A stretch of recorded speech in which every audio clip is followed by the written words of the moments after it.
Hello, happy homesteaders. Guess what I just received? I just received my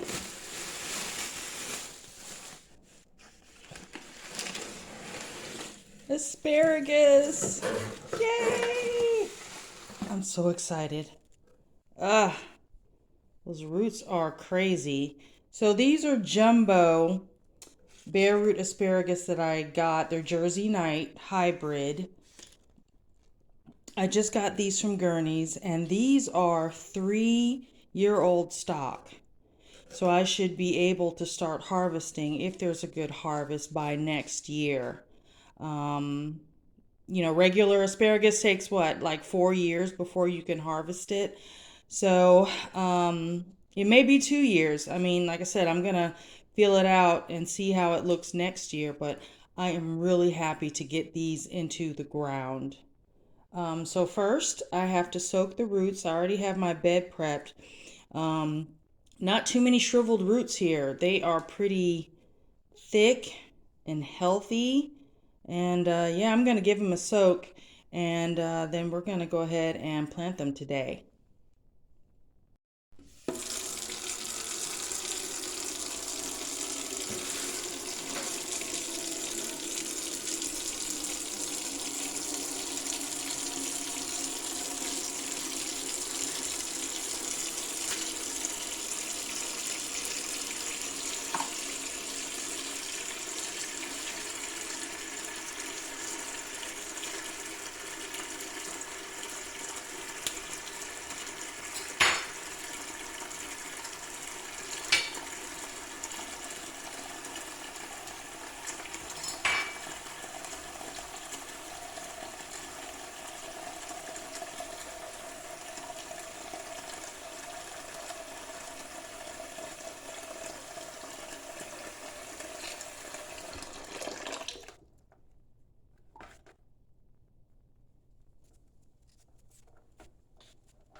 So I've noticed that a lot of nurseries now will throw in an extra plant or two, or sometimes even three. And I ordered 10 and I got 11. So I know they do that sometimes to offset, if you lose some plants if they die. But also I think they're just kind of being nice. And some of these I'm gonna have to tease apart because it looks like they were just grown together. They got tangled in transit. So the soaking will definitely help because I don't want these roots to be damaged at all. So we're going to let these soak for a while and then we will get them in the ground. So here is the space that I'm going to be planting my asparagus in. I've allotted a good 12 feet.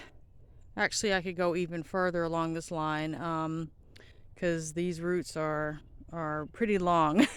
They're at least 12 inches long or more, so I've allotted a foot per crown. So the spacing between these fence posts are about 6 feet, maybe 5, but you know what, give or take, I have enough space. I've set a lot aside this whole line of the fence for planting either flowers or veggies or whatever, cauliflower up here. So this is where the asparagus are going to grow in relation to the garden. So or the main garden, they're at the bottom of the hill here. There's not much soil erosion. If we have flood, yeah, it kind of sweeps the mulch and the compost around a little bit, but not much. So that's why you still see I have my cardboard and boards down to. We've had a lot of rain. It's supposed to rain this whole week, but you know how weather is. It's not raining at all today, and it's supposed to rain all day. It's just wonderfully cloudy and overcast. It was a little bit foggy earlier, but now it's a pleasantly warm 70-ish day today. So hopefully when these grow up, they'll be really pretty. They'll be sort of like a little screen. My neighbor is over here. Not that I care from hiding myself from my neighbor, but I just think it'll be pretty. It kind of sets the garden apart from the rest of my yard. that is just yard, just stuff to be mowed. I can't wait to get some goats to eat some of these like onions and some of these weeds that I have growing. I probably have more weeds than I have grass, but I digress. All right, let's get back to the asparagus. They're going in here, and all right, so let's set up here, and I'm gonna start building my trenches. All right, so I'm making my trench.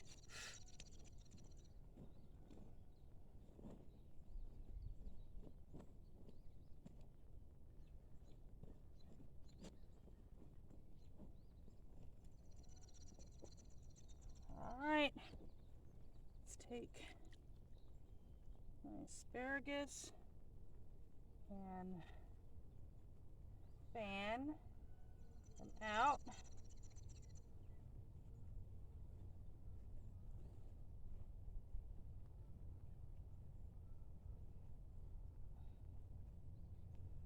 I do have more bags of compost if I need to hill.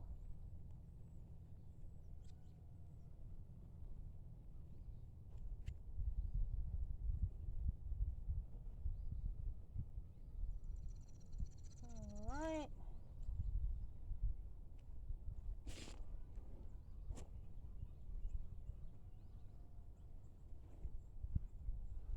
Which I think that's what I'm going to be doing. I'll probably be dumping some more compost just on top of these. Because I have about 5 or 6 inches of compost here, but also need some to weigh down this cardboard. Alright, so I'm just going to continue on down the line. I just did that one to see my spacing. You see right here is my cardboard. So we probably got about 5 feet, 6 feet down here. Some spots are deeper than others.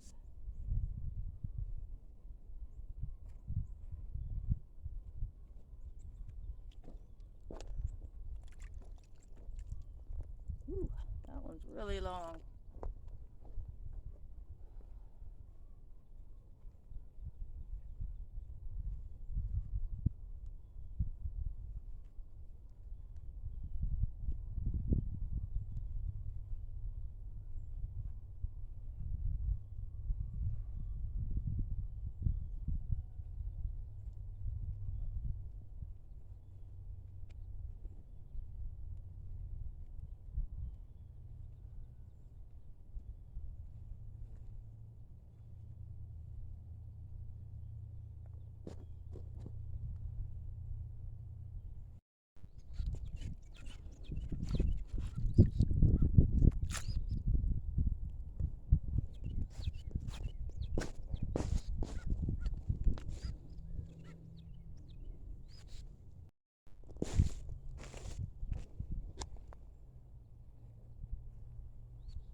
So the roots are so long on some of these. They're taking up a lot of space when I fan them. So I'm kind of just tucking them up underneath the compost, like so. Still getting a good fan on them. And then just covering them on up. Cardboard's trying to come up. Let's see. I think I got about 2 more left. which I'm running out of my allotted space, but I did not expect these roots to be as big as they were. I guess when they say jumbo, I ought to be paying attention. But I still think setting them about 12 inches apart is a good space for these plants. All right, last one.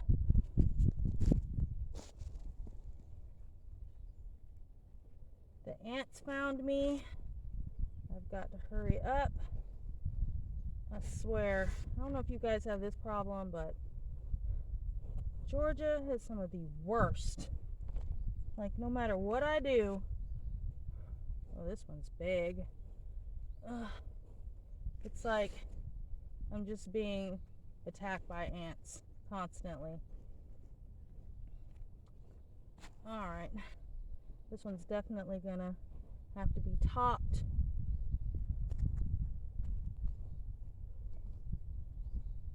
Make sure I put my markers in so I know where my stuff is.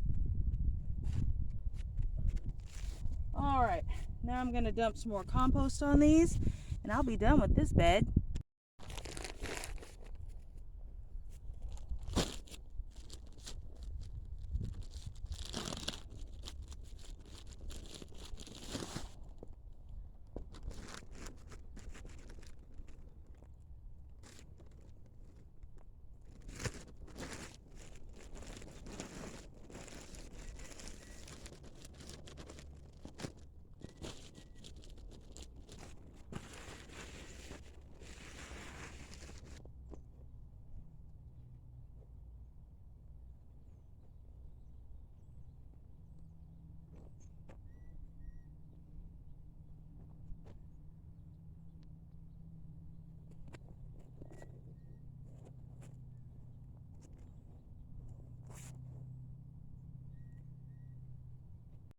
All right, there you have it. I have a mix here of some peat moss garden soil that was laid down first on top of the cardboard. Then I did mushroom compost, and then now I just topped it off with some composted cow manure. And because it's so like moist and rainy this whole week, I'm not even gonna bother watering these. They've been soaked. If it doesn't rain today, I'll probably come out and water just because I'm paranoid. I haven't grown asparagus before, so I want to make sure these guys get their best start. So, what's next today? I have another annual that arrived in the mail, and that is my grape plant. It is bare root, and I'm going to be planting it here on my trellis here. So I haven't decided if I'm going to put the plant on this side of the trellis or this side, because I want it to grow, of course, up and over, and any spillover is going to grow along this fence. But because it needs full sun, I'm thinking I'm going to plant it on this side, grow it up and over so that the majority of it will be the plant will be in the full sun. The only reason I say is my shed is here, and as the sun falls below the shed, you know, this part gets into shade. So I know the summer days are long. I could be overthinking, but I guess that's what you should do, is think about things when you're growing them, right? There are no horrible mistakes. There are mistakes, but I don't think this one will really make much of a difference. Being here in Georgia, it's warm, it's hot, it should get enough sunlight. So, all right, I'm gonna go in and soak this bare root grape plant. All right, so here's my bare root Pink Reliance seedless grapes. It says the height varies on these. I don't know what that means. But you see, it was inside of this sack and it was very moist. And let's reveal. I've never grown grapes before, but I figure I better start getting the perennials out and these plants that are going to take forever to grow, because you never know what's going to happen in life, right? I mean, we could retire here and stay here at this homestead forever, or we may want to retire to the beach. You just never know. So the roots look pretty healthy here. Um, yeah, they look really good. I'm not even sure. You know what? I'm still gonna soak them, but I'm not gonna soak them for a while. I think it said 15 to 20 minutes is good. Um, just gonna stick them right down here in this glass. All right, we're gonna let that soak, and I'll check back in when we're ready to plant. All right, guys. So my bare root grape is all nice and soaked. It's been about an hour now. I've decided I'm going to plant it on the left side of the trellis and grow it up and over, where the bulk of the plant will receive the most sunlight. So let's make a hole here. You can see already I've got some, I'm cutting into this red dirt here. The good thing about Pink Reliance is it's known for being cold hardy. So it takes frost really well, which, I mean, we get them pretty decently here in Georgia, but it's not nearly as bad as the northern states. So let's take it. All right, can y'all see here? All right, down we go into the hole. Oh, it said the crown is supposed to be level with the soil. Okay, so I guess that's, I dug too much. I don't know. Let's see here. Get my roots down in there. Backfill a little bit. Want to backfill it with this cow manure that I have.